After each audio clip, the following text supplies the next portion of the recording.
എന്നെ കേൾക്കുന്ന പ്രിയമുള്ളവരെയും മനോഹരമായ ദിവസം അതിരാവിലെ സമയത്ത് എനിക്ക് പ്രിയ പ്രേക്ഷകരുടെ മുമ്പിലും എന്നെ കേൾക്കുന്നവരുടെ മുമ്പിലും പാവപ്പെട്ടവരുടെ മുമ്പിലും ഉയർന്നവരുടെ മുൻപിലും എൻ്റെ ചെറിയ കാര്യങ്ങൾ അവതരിപ്പിക്കുവാൻ ദൈവമായ കർത്താവ് ഒരിക്കൽ കൂടി വഴിവാതിലുകൾ തുറന്നതിന് ദൈവത്തിൻ്റെ സ്തുതി സ്തോത്രയാഗങ്ങൾ അർപ്പിച്ചുകൊണ്ട് ഞാൻ എൻ്റെ കർത്തവ്യത്തിലേക്ക് കടക്കട്ടെ.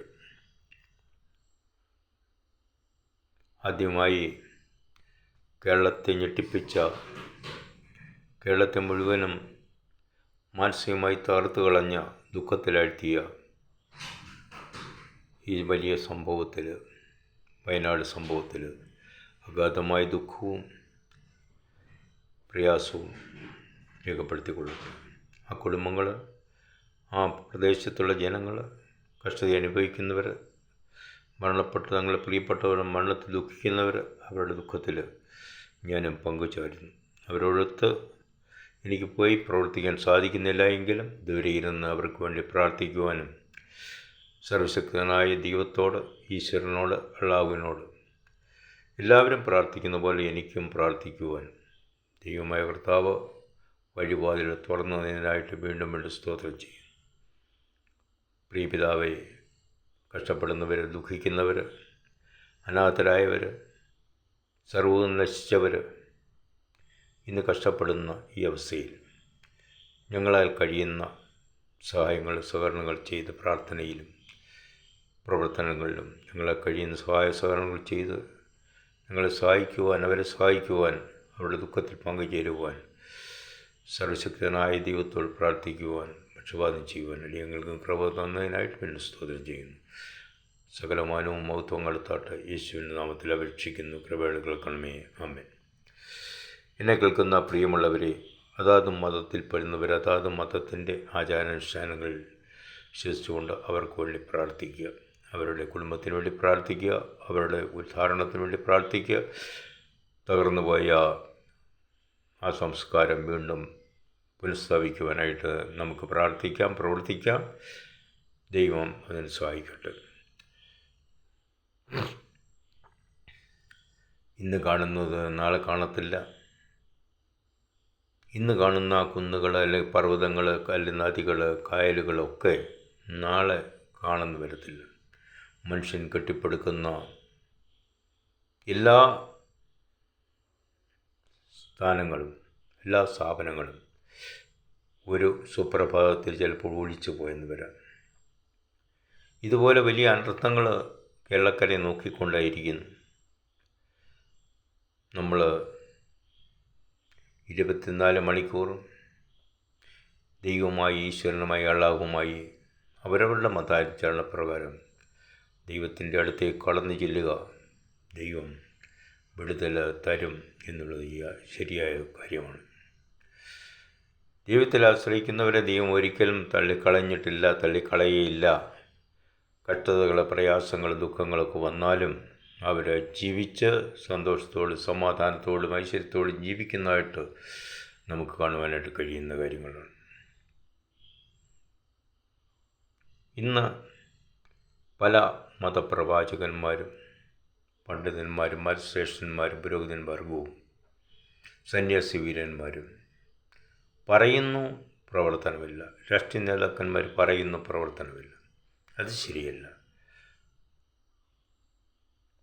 ഒരാൾ 5 രൂപ കൊടുത്താൽ 5 രൂപ അവരുടെ കയ്യിൽ എത്തുന്നു എന്ന് നാം ഉറപ്പുവരുത്തണം.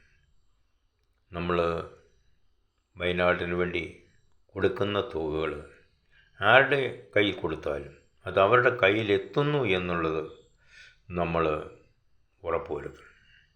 അല്ലാതെ ഒരു സംഘടനയുടെ പേരിലോ, ഒരു പാർട്ടിയുടെ പേരിലോ, ഒരു സമുദായത്തിൻ്റെ പേരിലോ നമ്മൾ കൊടുത്താൽ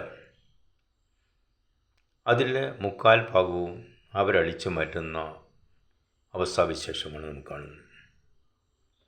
മനസ്സിലാക്കണം, കഴിഞ്ഞ കാലങ്ങളിൽ നമ്മൾ പ്രകൃതി ദുരന്തങ്ങൾ ഉണ്ടായപ്പോൾ ഒരുപാട് ജനങ്ങൾ സഹായിച്ചു. തങ്ങളുടെ സർവ്വവും നൽകിയവരുണ്ട്. എല്ലാം നഷ്ടപ്പെട്ടവർക്ക് കൈത്താങ്ങലുകളായിട്ട് നമ്മൾ കൊടുത്തിട്ടുണ്ട്. പക്ഷേ അവരുടെ കൈകളിൽ എത്തിയിട്ടുണ്ടോ എന്നുള്ളത് നാം മനസ്സിലാക്കണം. പലരും പറയുന്നു സമൂഹ മാധ്യമങ്ങൾ കൂടിയും യൂട്യൂബിൽ കൂടിയും ഫേസ്ബുക്കിൽ കൂടിയും എന്ന് വേണ്ട, നമ്മൾ കേട്ടിട്ടുണ്ട് അവർക്ക് കിട്ടേണ്ട കാര്യങ്ങൾ അവരുടെ കൈ കിട്ടിയിട്ടില്ല. അതുപോലെ തന്നെയാണ് ഇന്ന് ലോകത്തിൽ പാവപ്പെട്ടവനെ സഹായിക്കുവാൻ കൊടുക്കുന്ന ഫണ്ടുകൾ സ്വന്തം കീശയിലാക്കുന്ന എത്രയോ പുരോഹിതന്മാരുണ്ട്, പാസ്റ്റർമാരുണ്ട്, എത്രയോ രാഷ്ട്രീയ നേതാക്കന്മാരുണ്ട്, മതപണ്ഡിതന്മാരുണ്ട് എന്നുള്ളത്, സാമൂഹ്യ പരിഷ്കർത്താക്കളുണ്ട് എന്നുള്ളത് നാം മനസ്സിലാക്കണം. അതുകൊണ്ട് നമ്മളൊരു പൈസ കൊടുത്താൽ അത് അവരുടെ കയ്യിൽ തന്നെ എത്തുന്നു എന്ന് ഉറപ്പുള്ളവരുടെ കയ്യിൽ മാത്രം കൊടുക്കുക, അല്ലെങ്കിൽ നേരിട്ട് കൊടുക്കുക. അതാണ് ഏറ്റവും യുക്തമായിട്ടുള്ളത് എന്നാണ് എനിക്ക് പറയാനുള്ളത്. അവരെ സഹായിക്കണം, വസ്ത്രങ്ങൾ കൊടുക്കണം, മരുന്ന് കൊടുക്കണം, ആഹാരം കൊടുക്കണം, കിടപ്പാടം ഉണ്ടാക്കി കൊടുക്കണം. ഇതെല്ലാം അത്യാവശ്യമാണ്. പക്ഷെ നമ്മൾ കൊടുക്കുന്ന തുക ഗമയ്ക്ക് വേണ്ടി നമ്മൾ ഏതെങ്കിലും സംഘടനയുടെയോ രാഷ്ട്രീയ പാർട്ടികളുടെയോ അല്ലെങ്കിൽ ആരുടെയെങ്കിലും ഫണ്ടിലേക്ക് കയ്യിലേക്ക് നമ്മൾ കൊടുത്താൽ ആ പൈസ അവിടെ കിട്ടുമെന്ന് 100% നമുക്ക് ഉറപ്പുണ്ടെങ്കിൽ മാത്രം കൊടുക്കുക. ഇല്ല എങ്കിൽ നമ്മൾ കൊടുക്കരുതെന്നാണ് എനിക്ക് പറയാനുള്ളത്. അതുപോലെ കഷ്ടപ്പെടുന്ന എത്രയോ ജനങ്ങൾ നമ്മുടെ രാജ്യത്തുണ്ട്. ദൈനംദിന ജീവിതത്തിൽ പട്ടിണിയിൽ പരിവട്ടത്തിൽ കഴിയുന്ന എത്രയോ പേരുണ്ട്. ദുഃഖത്തിൽ മരുന്ന് വാങ്ങിക്കാൻ പോലും പൈസയില്ല, കഷ്ടപ്പെടുന്നു. അവരെയും നാം സഹായിക്കേണ്ടത് അത്യാവശ്യമാണ്. ഇതുപോലെ ജനങ്ങളെ മുഴുവൻ കഷ്ടപ്പെടുന്നവരെ സഹായിച്ച് ഉദ്ധരിച്ച് ഒരു സമൃദ്ധമായ രാജ്യം കെട്ടിപ്പടുത്തുന്നത് നമ്മുടെ ആവശ്യമാണ്. സോഷ്യലിസം എല്ലായിടത്തും വേണം, പറയുകയല്ല, അത് പ്രവർത്തനങ്ങൾ കൊടുത്ത് വരുത്തണം. അതാണ് നമുക്ക് ആവശ്യം. ഉള്ളവനില്ലാത്തവന് കൊടുക്കട്ടെ. ഉള്ളവനും ഇല്ലാത്തവൻ ലോകാരംഭം മുതൽ ഇന്ന് വരെയും ഈ ലോകത്തിൽ ഉണ്ട്, ഇനിയുമുണ്ട് എന്നുള്ളത് മനസ്സിലാക്കും. അതുകൊണ്ട് അവരെ നാം കൈത്താങ്ങൽ കൊടുക്കാതെ വിടരുത്. അവരെ സഹായിക്കണം, സഹകരിക്കണം എന്നുള്ളത് ഓർമ്മിപ്പിച്ചുകൊണ്ട് ഞാൻ എൻ്റെ വാക്ക് ഉപസംഹരിക്കുന്നു. എൻ്റെ പേര് ബേബി മല്ലശ്ശേരി. ഞാൻ സാമൂഹിക പ്രവർത്തകൻ. എൻ്റെ phone number 0916238290270. Thank you very much.